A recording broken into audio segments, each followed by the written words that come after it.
Good morning, Mill Valley, and welcome to Mill Valley Podcasting. Today we'll have our Futures podcast, and today we have Kai McGarry, Zach Chesser, and Nahashin Jenga. Go ahead and introduce yourselves. Going on? I'm Kai McGarry. I'm senior Zach Mil- Chesser. And I'm Nahashin Jenga. Um, All right, so why don't you guys go ahead and tell me about what your guys' hobbies are and what you want to do in the future? Yeah, so right now we're working on an album, finishing it up. It's probably going to get finished this summer. We're waiting for the studio to finish up the mixing, but I mean, it's all done. Me and Nahashin are working on the rollout for it, a couple of music videos, working with a couple other people in Kansas City. I'm trying to get this done before I go to Boston. Really excited about it. We'll talk more about it later, though. Basically the same sort of thing. I kind of just make my own music, and that's what I'm going to do in college at UMKC. I'm going to major in composition so I can be my own artist and make my own songs. And also that, I'm going to be playing jazz in the college. I'm going to be in the jazz band and also trying to get my own jazz gigs as a college student. so basically right now I'm working as the creative director or sort of someone to help with Kai's rollout for his album. I've been designing things on the side and also working on getting photography. A lot of merch videography coming out. Trying to communicate with people in order to make shirts and whatnot. But basically, I'm trying to figure out a way to become a creative director or something in the creative arts field. So that is my plan for the future. I've known Kai since about elementary school, and it's just been a sort of nice process. He left for California, but I've been able to see like him grow in music because he used to play drums in I think middle school band, correct? Or you played clarinet, but then he like has been able to. I've been playing drums. Been playing a lot of different instruments and whatnot, all the multi-instrumentalist skills and all that. And it's been a very cool process to see, he dropped sort of an EP mixtape thing last year, My Old Piano. And that was cool to see drop. But I feel like with this album, we could probably get like a better rollout.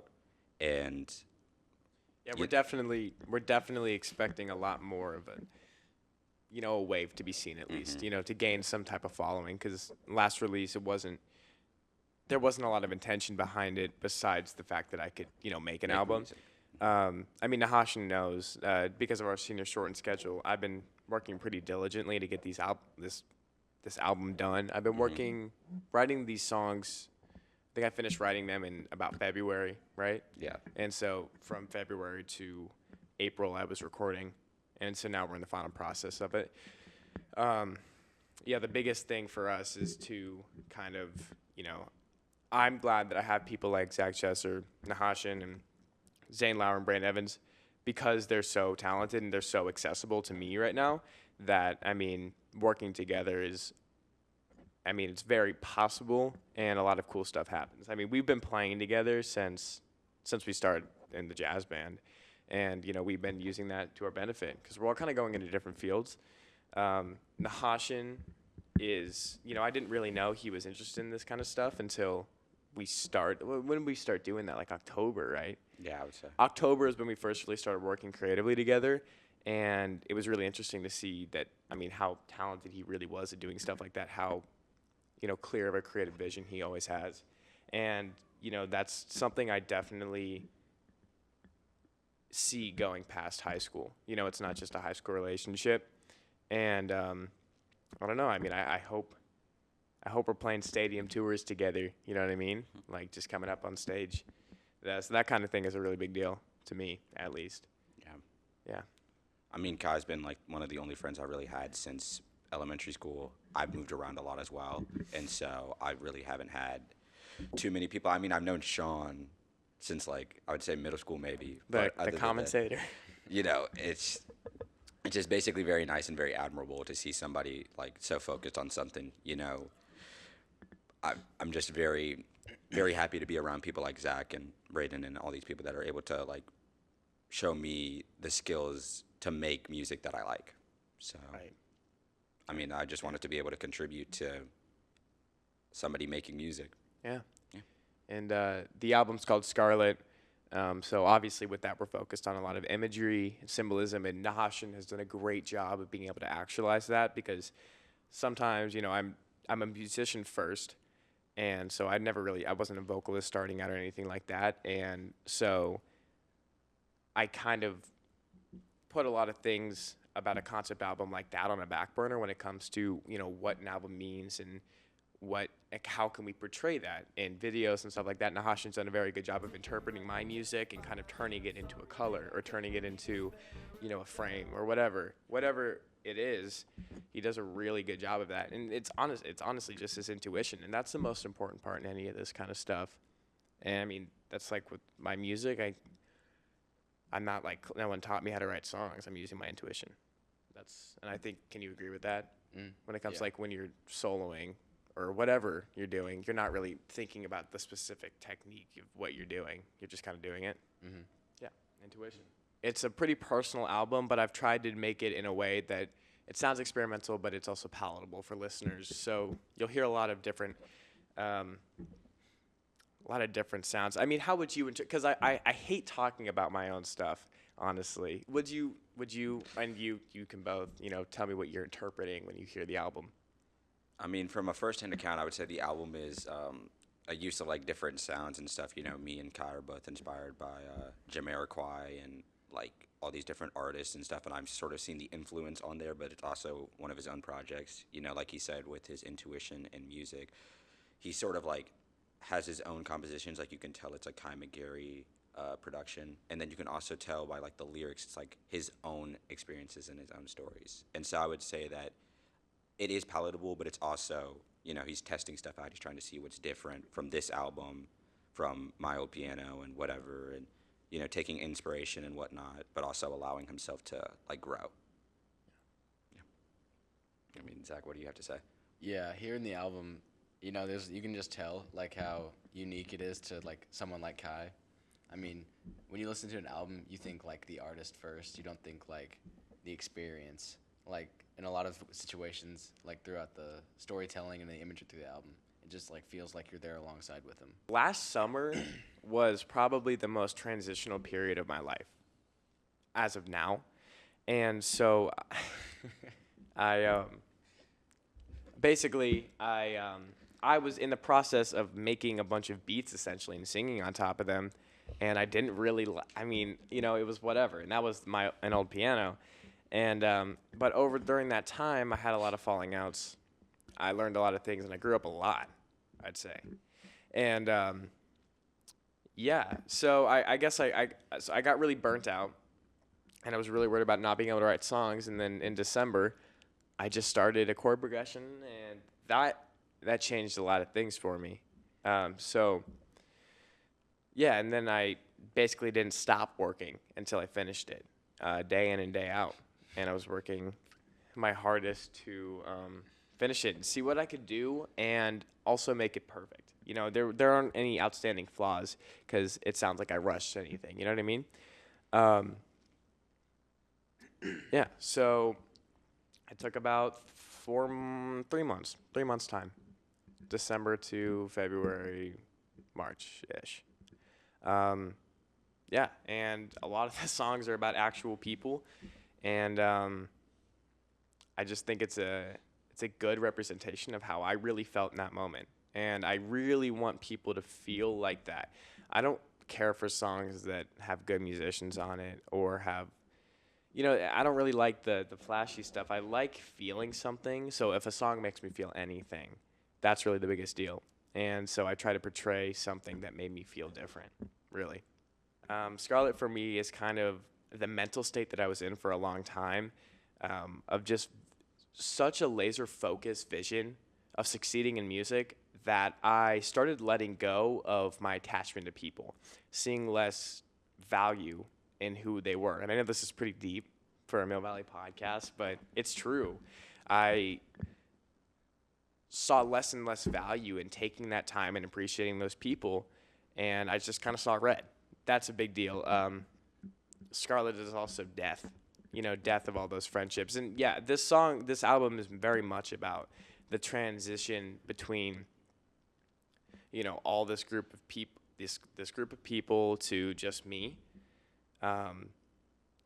And in doing so, I kind of also found, and I'm sure Zach and Braden can attest to this, that I kind of gave up time with them to hang out with this other group of people, which I regret, obviously.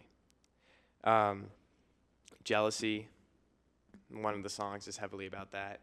And then the final song is the most read to me. It's literally about burning down my room, and it's symbolic because I had a bunch of photos of those people on my wall.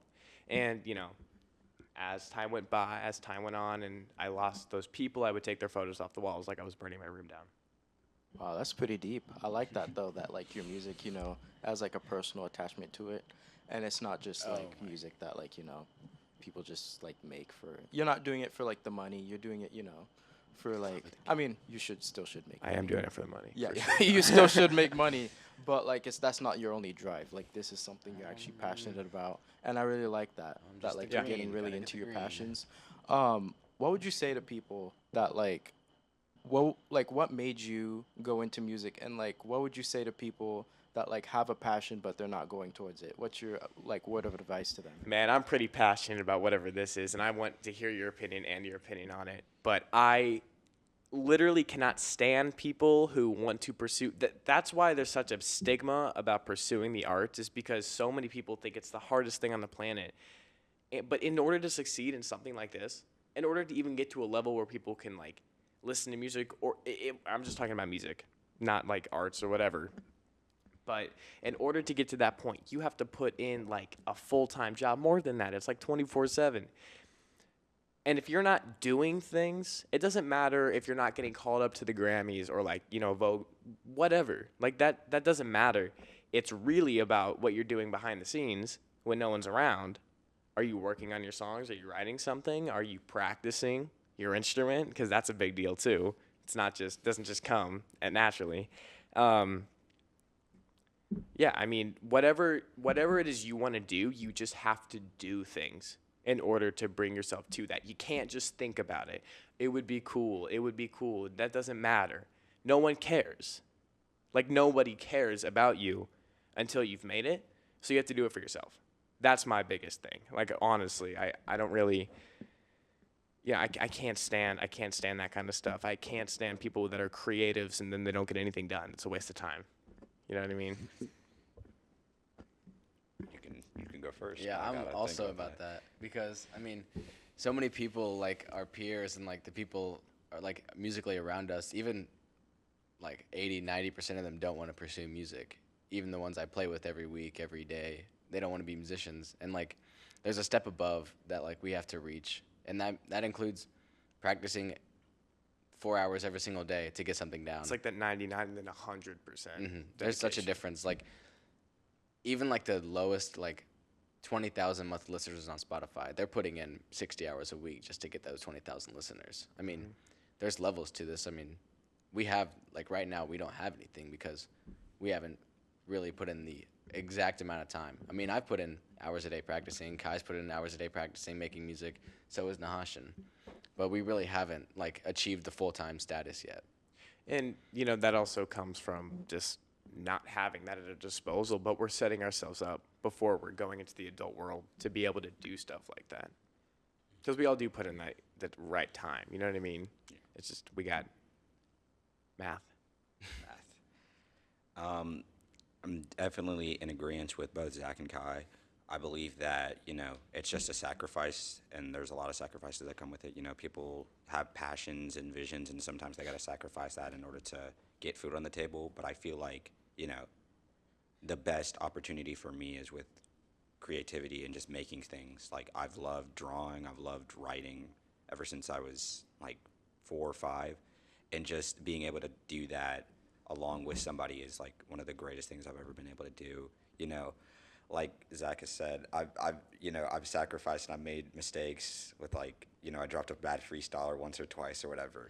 But it's all just like, fun for me. And I feel like that's one of the things that people have a stigma towards, like, oh, well, if people don't like this, or if this is like, if this is the opinion people have on me. I mean, I've sort of just learned that regardless of what you do, people have an opinion. If you go into this career, people have an opinion. If you go into that, if you decide to wear that sort of clothing today, people have something to say. I mean, it's just that I feel like I would rather die knowing that I followed what I love to do Correct. Then- Didn't work in a cubicle. than to be in an office building or something like that. That's just me personally. And the biggest, I mean, you also got to be a little crazy to want to do this, because you can. I mean, you can't be like you got to believe in yourself. I remember there was a 100%. quote by Henry Ford. He's like, "Well, if I listened to what the people wanted, I would have still been making I would have just been finding like better horses." But like, Ford of course made cars. You got to figure out like you got to take something that people want, obviously, but you got to like be able to feed that in a way that nobody else can, or else nobody's gonna listen to you. I've kind of experienced that on the album when it comes to like originating things, like making things that are original to me. Is I've showed this album to a lot of people, like probably 100 people now, and some people, I love it when they tell me that they either hate something or love it. Like there have been people that have said they hate a certain song, and then there are other people that it's their favorite song, and so that kind of polarization and like strong opinions about something like that means so much to me, and it's like if you hate it, someone loves it. You know what I mean? Unless it's like objectively bad, right? Yeah, yeah. Yeah, so another thing I'm gonna ask. So Zach and Nahashin, can you share more about like what you guys do to like feed your talents? Like tell me about some outside work that you do. Okay, yeah. So for me, my main thing is that I'm a guitar player, and that's primarily what I do. And to like really like hammer that out, I'm in 3 jazz bands outside of school. I'm in school jazz band as well. And then also I just like practice. I mean, I practice as much as I can for these 3 bands, and then once I got one song down, it's just on to the next, because there's like a never-ending supply of music that I have to play. And then also on top of that is like learning songs for gigs, and also just like practicing in case I need to do something at any moment's notice. For me, I'm just trying to be a creative director, a creative designer. And so I've sort of picked up on this method by an artist I admire named Dochi, where she spends 30 minutes, doing like writing songs and whatnot. I've just translated that over to art and design. I made one design that I think Kai likes that was like Lover Lost Scarlet. And I did that in 30 minutes just by like taking the time and like saying that I was going to spend the 30 minutes only doing the design. But then after the design was done, that's it. That's all I have for that. And so in order to like source my creativity and to source my talent, I sort of just hang out with like cool cats like Zach and Braden and everybody. I sort of just like listen to music, sort of like try to emulate feelings from that into design and whatnot. And sometimes I get down like a YouTube rabbit hole and whatnot and see a bunch of videos of all these people that are doing cool stuff. But usually that sometimes fuels inspiration, because it's very easy to be inspired, but right now what I'm working on is just discipline and being able to continue with that, like I've seen Kai and Zach do. Right. Yeah. Yeah, I can attest to that. This kid is motivated. When we're at the gym together, he's on the treadmill watching, like how to edit a video, how to like use these effects, how to do this, that, and Yeah. I think it's very impressive that he can, even while we're doing something hard, he's doing something even harder by using his brain as well. So if I'm not at school, I'm working on music. If I'm not at school, I'm working on music. Whether that be like last night, I didn't write a song, but I also made an arrangement so I could have a band play my music for a live show. I play in a lot of jazz ensembles, and honestly, if anything, helped my musicality, and this profession that I'm going into, it was jazz, and I can attribute it all to jazz, 100%. It's taught me, what's appropriate, how to compose, because you're a composer when you're playing jazz. That's a big part about it. I am tracking off the topic though. No, yeah, it's literally constant until I go to bed. If one of these guys call me, I'm sitting at my desk working on music. That's it. That's all I do. For the album, I went through like 45 songs, I think, around that. So yeah, I would say I don't know if I have a specific amount, but if I'm not at a rehearsal, I'm playing with these guys, or I'm making music on my own. So that's it's all the time, full-time job, more than a full-time job. Yeah, same over here. It's just kind of like, even when I'm at school, I'm still practicing the music that I'm not playing in school. And then when I'm outside of school, I'm practicing the music that I also don't play in school. So like, it's really like at any time I can get like seminar. I use seminar to practice. I use like in between rehearsal times to practice, and then I'll be at one rehearsal playing a song for another rehearsal while thinking about the third rehearsal on this Saturday. I'm just kind of like it's like a multi-track sort of thing because I can't just be focused on one thing at a time. Right. So I kind of just like all my time is spent to this, no matter what I'm doing. It's always in the back of my mind or it's always in my hands. One of my worst skills, I would say, just in the real world, is time management. So, sometimes I spend my time, like I said, YouTube. I had to delete TikTok because I was just spending so much time on there. Instagram. I think that's It's so bad. it's a thing that happens all the time for like kids my age. But it's just like I really want to focus on design and being able to make a name for myself with creativity. And so I've deleted TikTok. Delete TikTok. I got Instagram back, but I try to stay off of that. And then YouTube is just usually for design purposes, learning photography, stuff like that. And, I'm trying to surround myself with people like Kai and Zach because I've heard before that you are the average of the 5 people that you hang around. And I see these people working on music if they could like 168 hours out of the week, which is 168 hours. So it's just like. Yeah, I mean, like, I think that's the biggest thing when we were talking about like just like actualizing and doing things. It's the moment in which you have hands that are free. Are you picking up your phone, or are you picking up an instrument? Just a lot of time I think is spent weekly all on our passions. We do whatever we can, and I think we've all sacrificed a lot in order to be able to see ourselves succeed. So Yeah, so I found these opportunities just by like being in the area.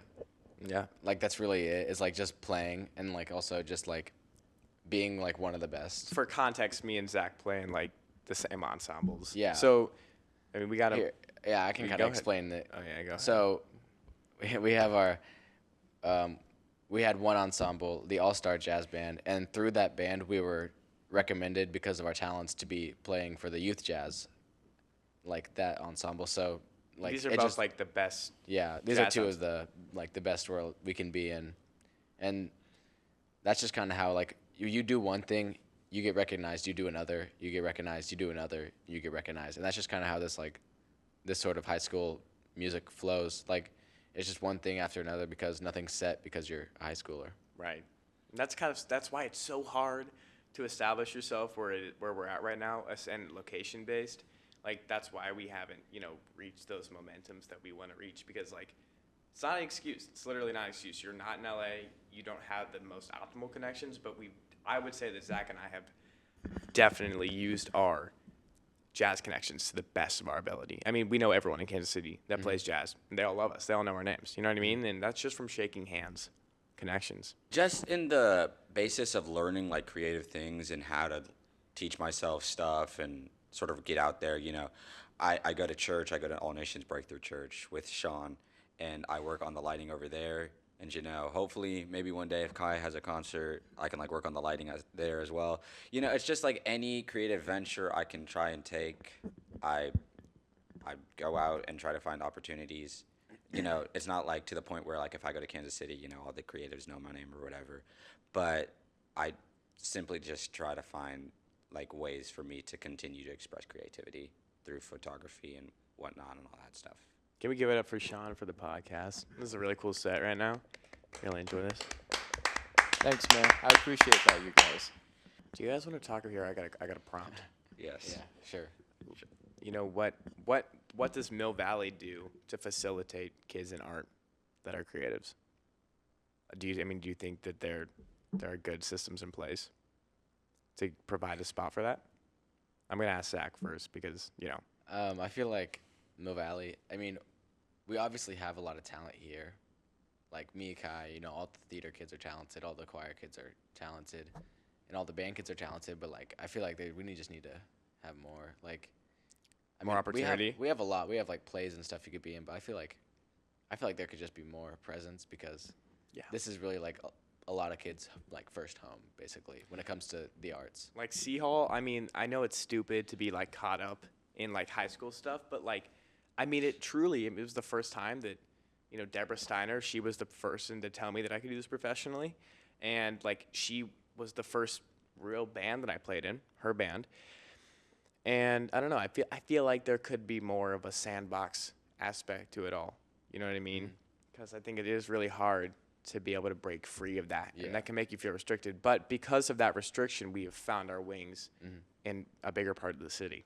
Yeah, I feel like going to school for 8 hours a day and like maybe an hour and a half of that is music as a creative is like kind of hard to like really let yourself grow because like It's as soon as hard, the bell yeah. rings, you have to pack up and then you have another class that's unrelated.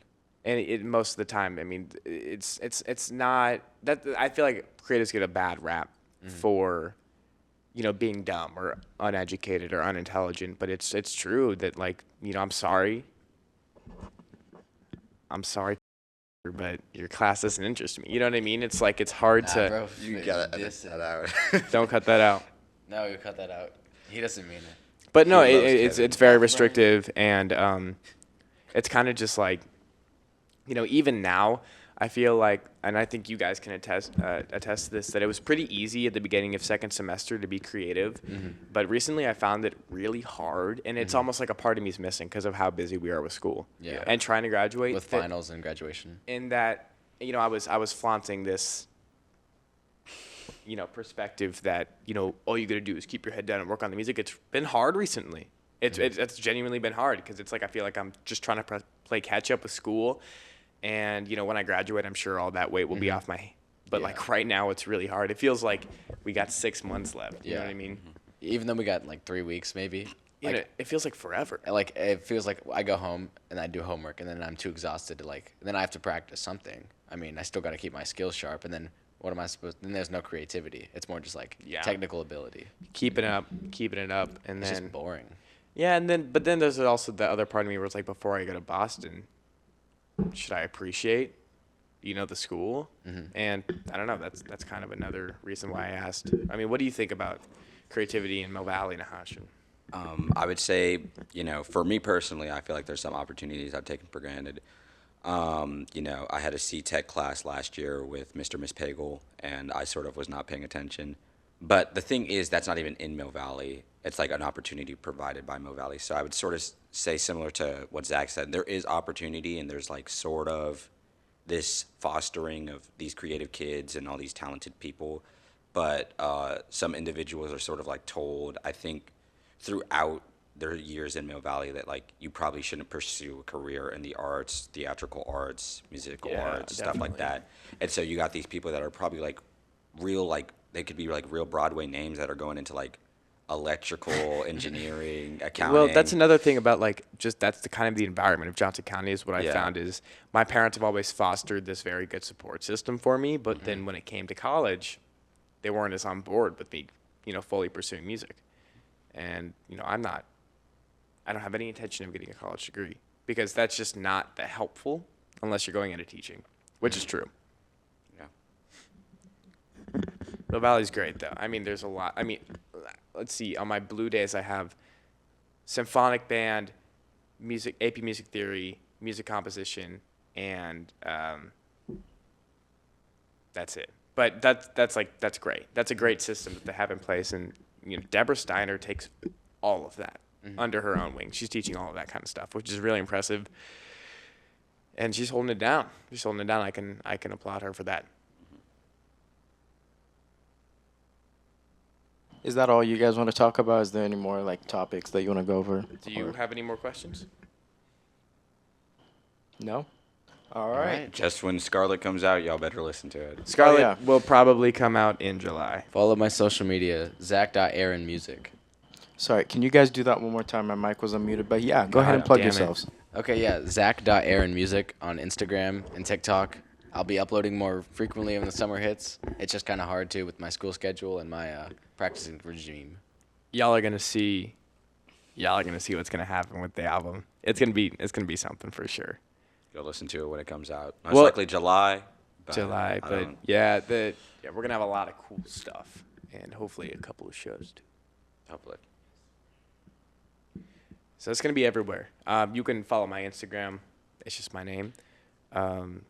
And we're gonna start the rollout pretty soon, within the month. Yeah. We also have a little like photo dump Instagram as well, Little Red Angels. So Yeah, so that's gonna be everywhere. We're gonna have music videos, like 3, 4, maybe. Yeah. We'll see. Yeah, this is all in motion though. This is really exciting, and just whoever is listening to this, if you want to do something, just do it. And not please don't waste your time. Don't waste your time, because we have not been wasting our time, have we? Okay. Okay. Well, well, okay. I guess that's it. All right. I'm Zach Chesser. I'm Kama Gary. I'm Nahash and Jenga, and that'll be all for today.